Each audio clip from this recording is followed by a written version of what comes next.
Live from Toronto, Canada, from Zoomer Radio, AM 740. Welcome. Over the next hour, we're going to talk about something most of us have witnessed or wondered about.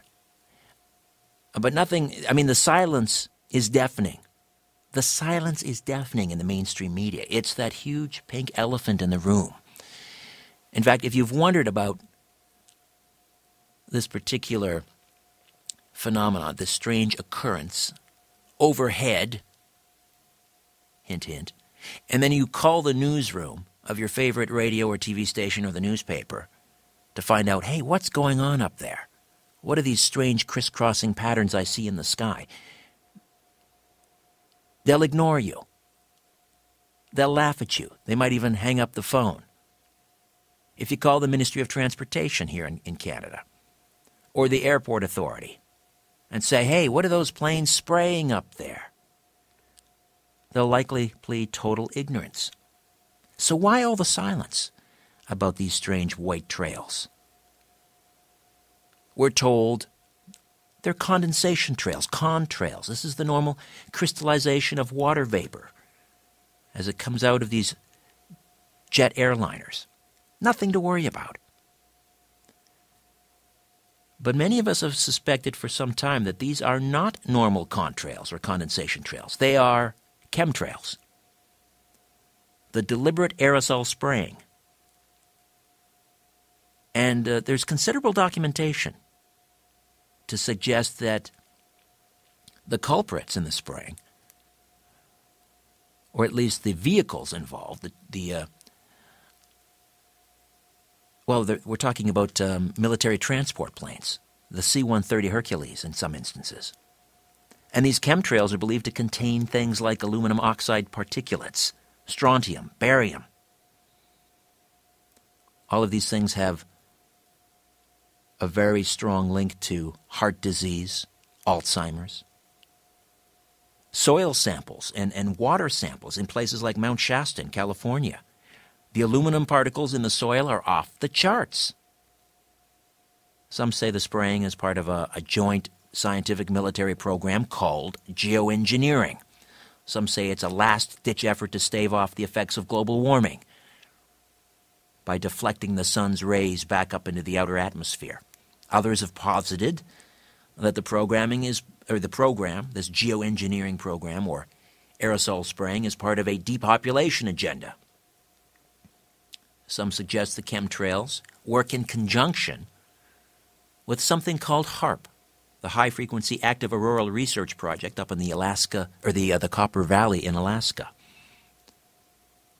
Well, my guest tonight is the author of a brand new book. In fact, it's so new the ink is barely dry, and it's arrived perhaps just in time to shed some very important light on this issue. Let me crib from the book. We are entering a space age, but not the kind President Kennedy originally envisioned. This space age is replacing resource wars and redefines planet Earth as a battle space in accordance with the military doctrine of full spectrum dominance. This book, that I'm speaking of, examines how chemtrails and ionospheric heaters like the high-frequency active auroral research project, Haarp, in Alaska, services a full-spectrum dominance. This revolution in military affairs needs an atmospheric medium to assure wireless access to the bodies and brains of everyone, anyone on planet Earth, from heat-seeking missiles to a form of mind control. How sinister are these technologies? Are we being prepared for a global village lockdown? The recent release of NSA records have reminded Americans that eyes in the sky are tracking us as supercomputers record the phone calls, emails, internet posts, and even the brain frequencies of millions.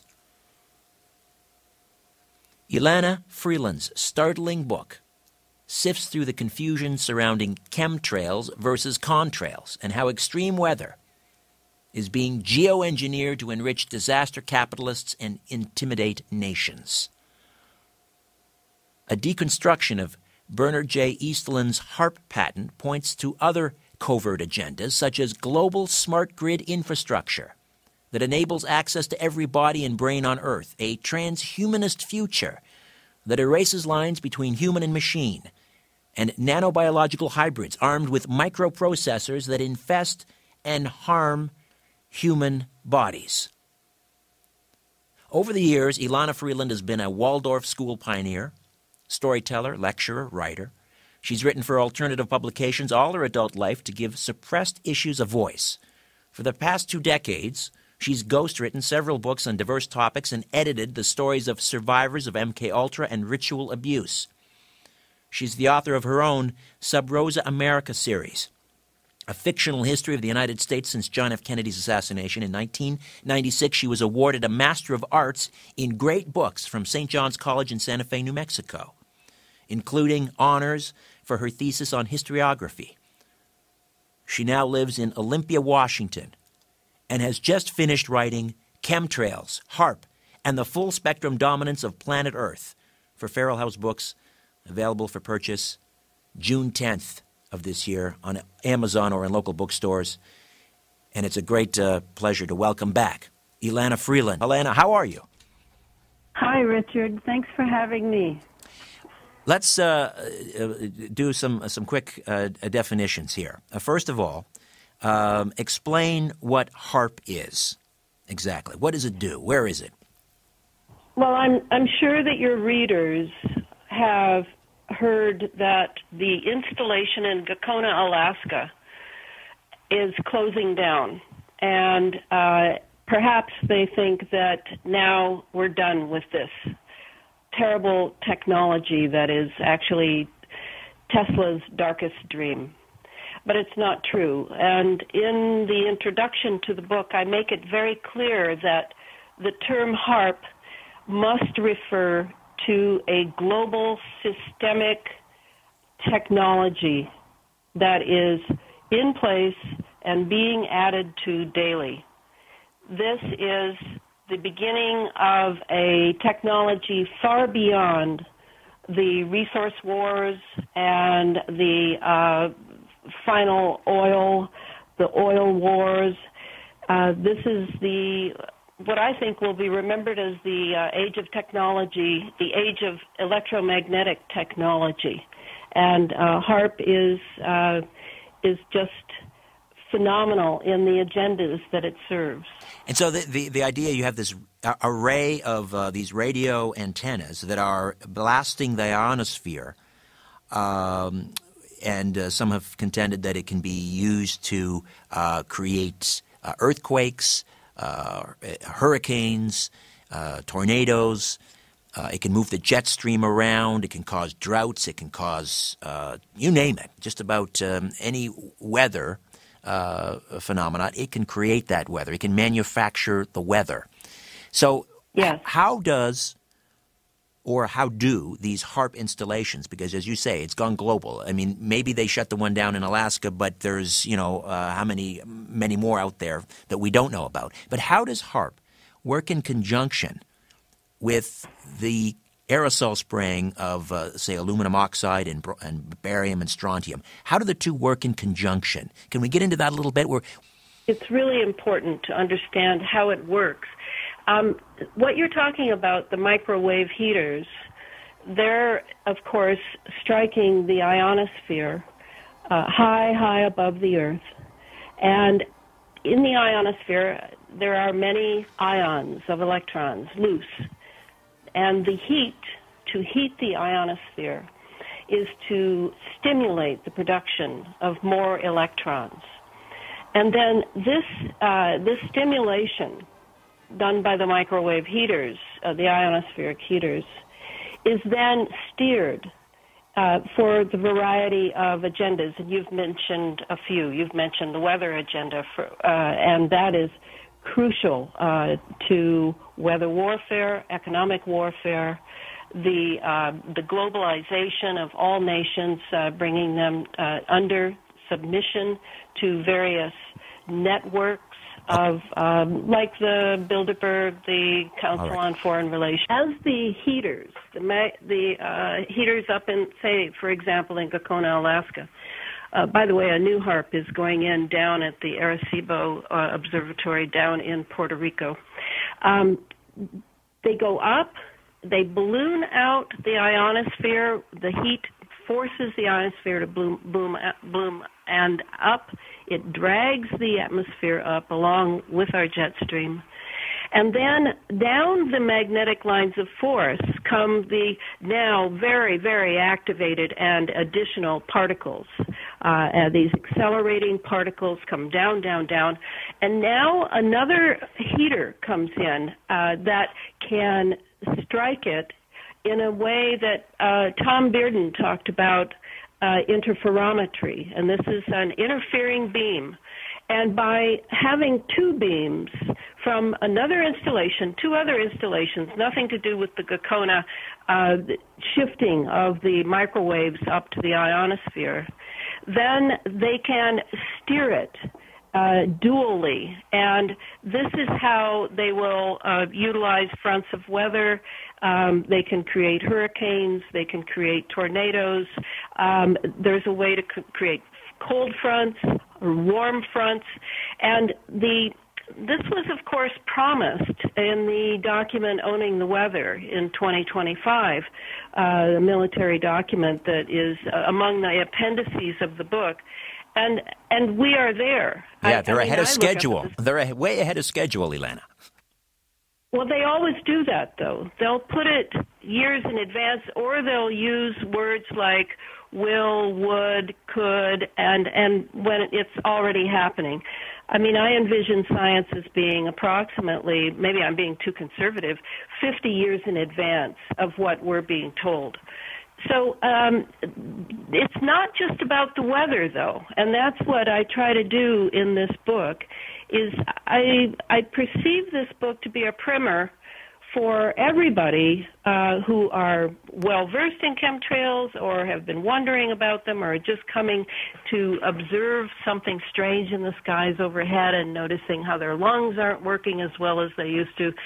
It's for people to get just the bare bones of this technology that is crucial. And when these particles are coming down, now to ionize the atmosphere for all the wireless transmissions that it's needed, you know, one of which is, of course, is drones, now come the chemtrails. And these are filled with conductive metal particulates, and the polymers are separate, but yes, there are polymers as well. The metal particulates are very important because they can stimulate the accelerated particles to accelerate even more. And so this making our atmosphere, ionizing it and keeping it ionized, because of course, because of the force of gravity, these particles will fall, so they have to be renewed daily. These particles can be used to steer the weather, to increase the wind factor of a hurricane or a tornado, and they can also be used for communications. And, of course, the military is very fond of what they call C4, and that's command, control, communications, and computers. So now everyone's been sold a cell phone. Everyone's accustomed to Wi-Fi as being something that is a birthright, and yet these towers and our radio stations and all of the power lines and all of this that we're supposed to grow accustomed to, while we're now breathing these metal particulates that are conductive, and they are in our lungs, they're in our bloodstreams, they're in our bodies, now we are part of the experiment of this ionized atmosphere. And that's crucial for people to understand. This, I go through the book and look at it as mostly experimental. And you'll see if you study different phases of this, it's been going since about 1995, this latest thrust of the chemtrails Haarp, dump and pump, I call it, is really about finding out how people will survive in an ionized atmosphere. This is crucial to them. Not that they care that some of us die or that we're ill, because of course it makes the medical industry rich. That's not a concern. But they do, I'm sure that many hospital and clinic records are being scanned and hacked in order to see what's going on with people now that they're living in an ionized atmosphere. And it has to be re-ionized all the time. Well, if you ask anyone out there, when was the last time you saw a completely blue sky? I mean, it just doesn't exist. I remember as a kid, there were days there was not a cloud in the sky. And today, in 2014, for the last, as you say, last 15 years, maybe 20 years, there's never a day where there isn't some kind of strange, it starts out as maybe a thin white line, and then it gradually expands, and pretty soon you've got this very unnatural-looking haze floating around up there.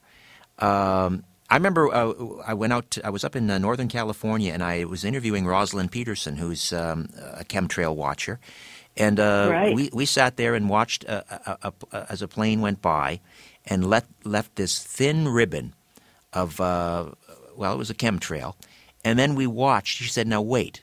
And he said, at the end of the interview, let's see what happens to it. And sure enough, 2 or 3 hours later, it was like half of the visible sky was covered in this strange haze. I guess ostensibly it's blocking out the rays of the sun.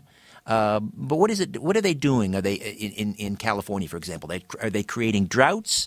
Are they trying to drive farmers off the land? What are they doing? Well, yes. Again, experimentation is ongoing. Of course, Dane Wigington has done a superb job of speaking everywhere about the aluminum factor going on and ruining the soil and the trees in Northern California. He lives at Mount Shasta. It may seem strange to people that our own country would be destroying our own country and people. But the military mind is dedicated to a full-spectrum dominance. And so many things can only be done at home. They can't, even though NATO has been completely compromised for many years, they still can't go into other people's countries and do what they can do here. An example would be Hurricane Katrina, the super hurricane back east. These are done in our own country. And as I point out in the book, and in California it would be the same, disaster capitalism is now being supported so that when you have disaster in your experiment to see what happens, you can then bring in rich contracts for Halliburton and all the military-industrial complex. And they're not concerned on that level. And I think it's important for people to realize that we have to think on a different level than a decent human kindness kind of American who thinks that, of course, we are here to respect each other. We've all been trained and conditioned to do that in our schooling, et cetera.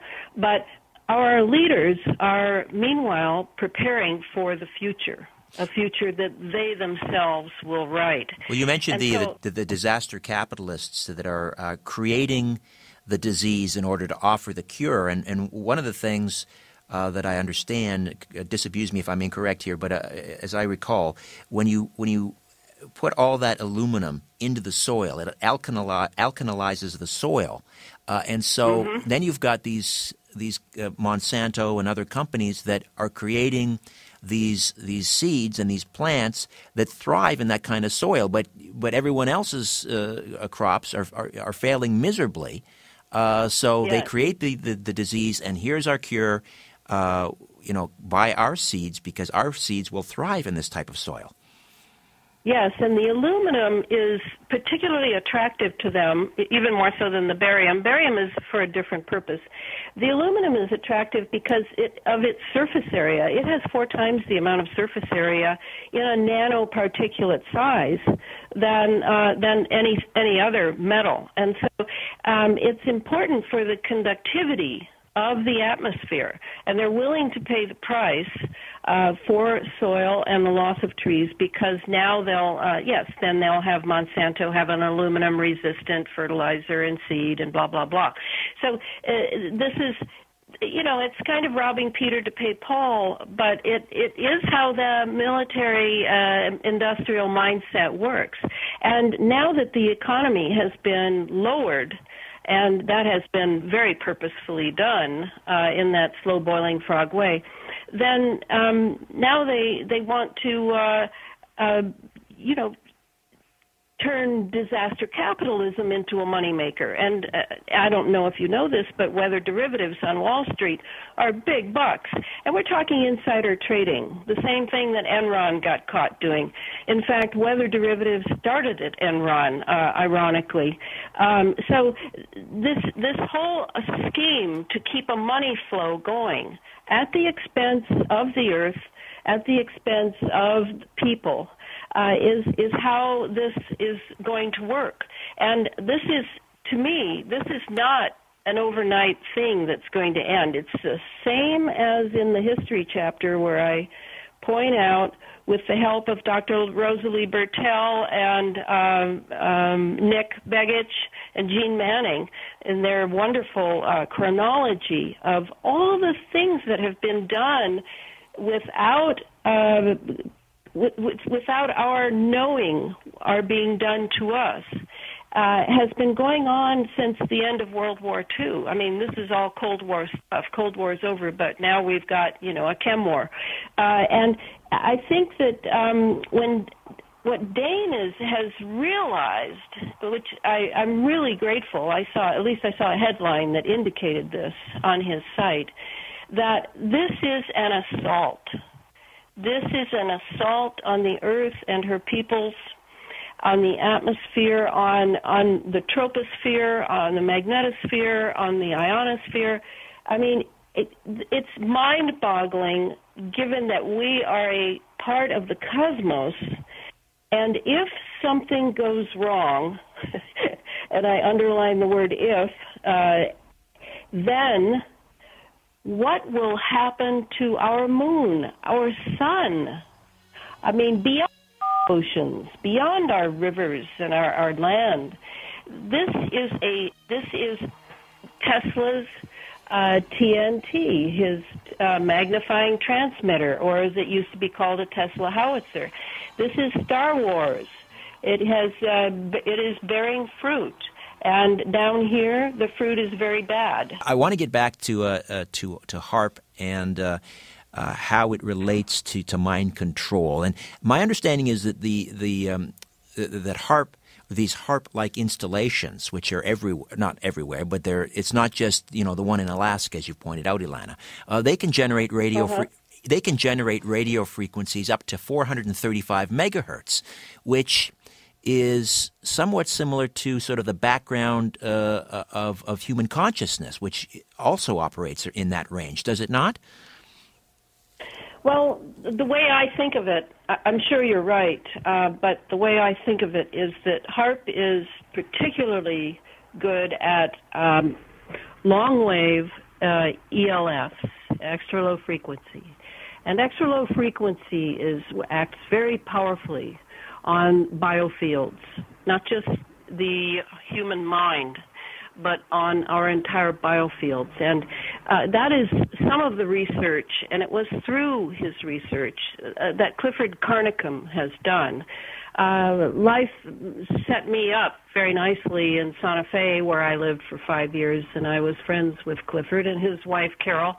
And I became involved in Clifford's studies of these pathogens that are being piggybacked onto the polymers that are floating down with the chemtrails.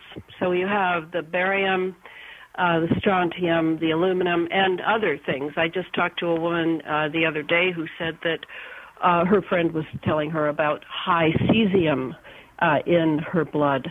So Clifford added to that a wonderful, and I devote a whole chapter to Morgellons, as I'm sure you're familiar with the term. Absolutely, but yes.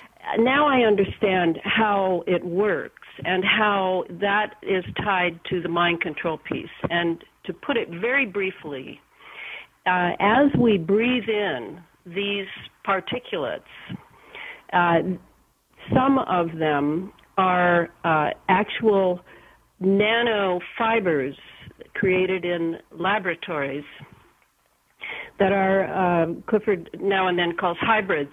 They are very organic, but they are inorganic, and they have been programmed because they have sensors in them on a nanoscale. Just remember that we're talking submicron.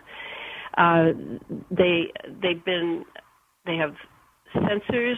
They have microprocessors in them. So what I'm saying is we have all breathed these, not just the people that have the terrible Morgellons symptoms. They are in our bodies, and they can be communicated with if someone chose to do that. So this is how I see that Haarp is going to connect with mind control. We're talking frequencies, and these frequencies are ELF frequencies. They're coming in long waves, long pulses. They're even pulses, and as Dr. Robert O. Becker so brilliantly pointed out, cyclotronic resonance is how to gain the human mind. And this is probably my greatest concern, Richard. Yes, the weather and all that, it's more than big boys with toys at this point. But this possibility that our nervous systems are being plugged in via these microprocessors on these hybrid fibers is very, very, scary. What can I say? When I first started doing this, I would just sit in awe and stare out the window. Now I feel, in the book, what I did is I laid out some things that people can do to help themselves, mainly their immune system. Elana, before we get into some of the remedies here and how we can defend ourselves against this full-spectrum dominance and the effects of Haarp and chemtrails. I just want to spend a few more moments talking about how this mind control can work. Now, are we talking about, you can't focus this on one individual or one neighborhood, or can you? Is it more of just sort of a general malaise, like to control the entire population, to dumb us down, to make us docile, pain compliance, these sorts of things? Well, that's an interesting question. I do tend to think of it as a frequency-based technology that could easily broadcast with all the cell towers, the old Gwen towers, the NexRads on radio station towers, could easily broadcast a violence frequency into a city neighborhood, and that wouldn't be the entire city, just a certain neighborhood, when everyone just goes nuts. All right, that could happen. Because the point is, Richard, that the atmosphere has to stay ionized for all the C4, command, control, communications, computer. And computer would be cyber warfare, right? So yes, you can do that for a neighborhood. All right, maybe a ghetto or something like that. Now, as far as individual could work that way, I suppose, with a dedicated satellite and towers that you could triangulate with. That's already being done. It's mostly that Haarp chemtrails creates the atmosphere in which anything can be done for military-industrial agendas. That's how I read it. But the Morgellons creature, that adds a new dimension because we have them in us. We have breathed them in. They are very, very tiny, but they are alive. And in the chapter on Morgellons, it's a crucial chapter, and it's not a happy camper, easy answer chapter, but Clifford Carnicom has done all the research to nail all this down. And he has had 180-some military alphabet soup agencies hitting his site over and over and over again to see what he's coming up with. I see that there is no way. I have it in me. I saw them in my blood slide. These little guys love iron, and they love hemoglobin.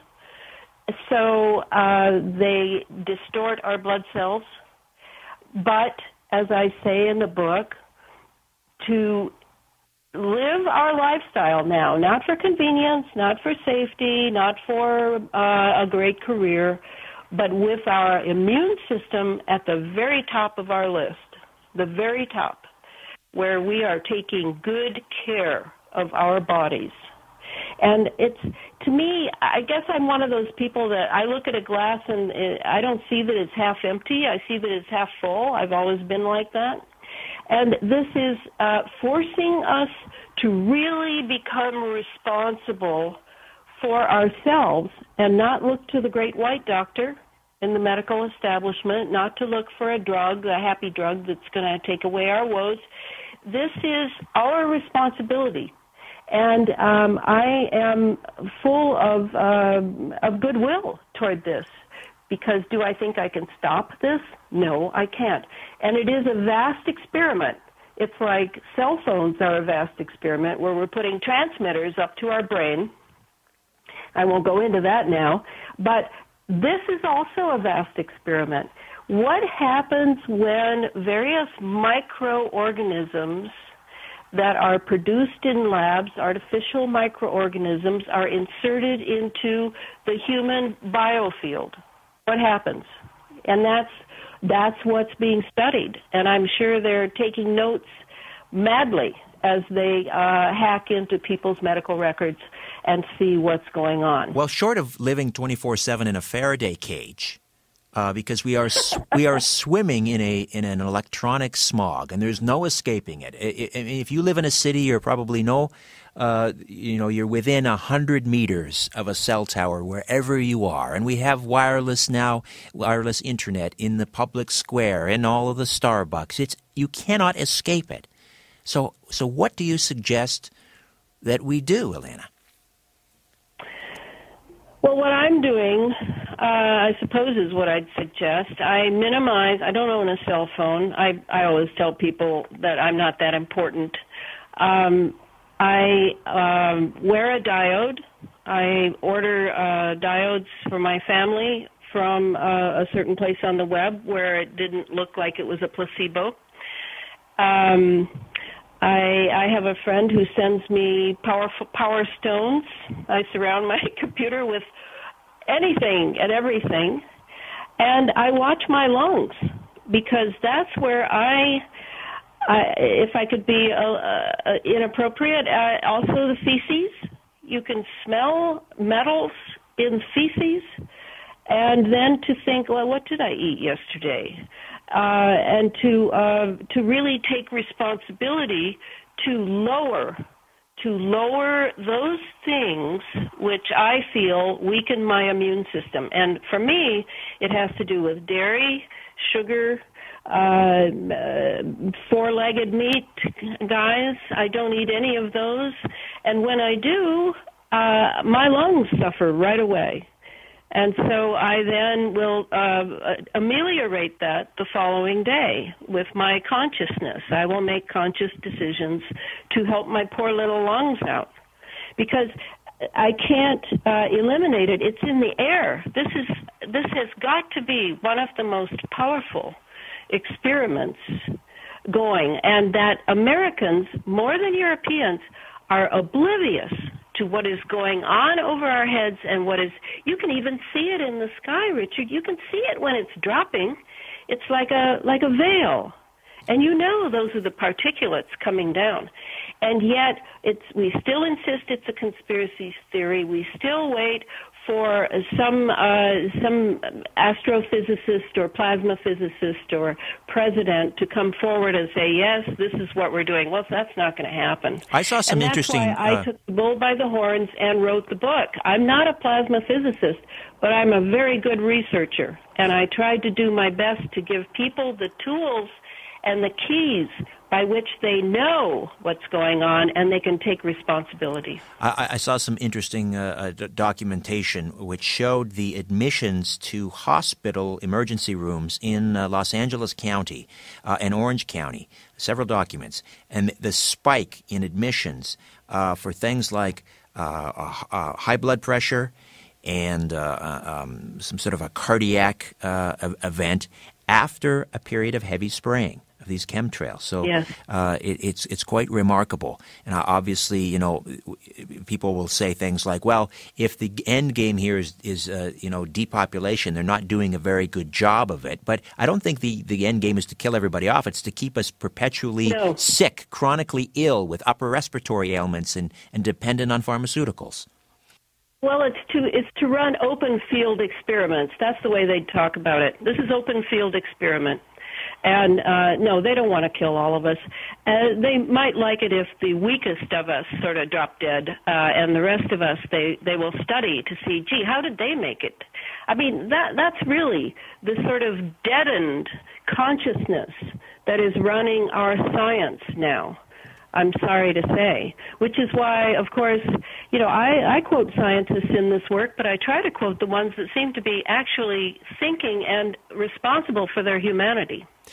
Can this Haarp be used to make people more docile? For example, you know, there was something that was supposed to happen in Washington over the weekend. It was called Operation American Spring, and they were hoping to get somewhere between 10 and 30 million Americans marching on Washington, demanding the resignation of all of the leadership, including the White House and the congressional leaders and so forth. And they got several dozen people.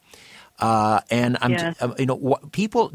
There seems to be, despite what's going on out there everywhere, a lack of moral outrage. Is that due to Haarp? Oh, you can do that easily with frequency. And look at Ukraine. Look what happened to them. Was that frequency? I mean, that's always my first question now. Excellent point. And what about sort of dumbing us down? Can that be achieved through Haarp? Well, think about what our cells are going through right now in the assault they're undergoing, and our immune system, our brain cells. These things are going through the blood-brain barrier. They're so tiny. The aluminum is going through our blood-brain barrier. What can this possibly do but dumb us down? I mean, just on that alone. Not thinking of any nifty little frequency that could make us stupid. Yeah. Oh, yeah. And that's why I don't, my politics have changed. I'm not looking at things like I used to of different political movements and this must be because of so-and-so, Putin and this and that. No, I'm thinking the technology, and when I listen to leaders talking and what they say to Obama or what they say to their people, I can often hear that they're saying something to us like a warning, but not able to speak, because, of course, it's very dangerous to speak of these things. Well, I think you're right. I'm long past the point of looking at the world or politics in terms of, you know, Democrat versus Republican, liberal versus conservative up here in Canada, right wing versus left wing. It's really it's a charade. That's for public consumption. That's the window dressing. There is no left wing or right wing. Brzezinski told us years ago, technocracy. This is a technocracy, and technology is being used on us. And it's just a matter of waking up and deciding what we're going to do, not wringing our hands and being afraid, but it's a reality. What is our next step? You call it a global village lockdown. I guess that's the end game. And if global village lockdown is 12 midnight, how close are we to midnight?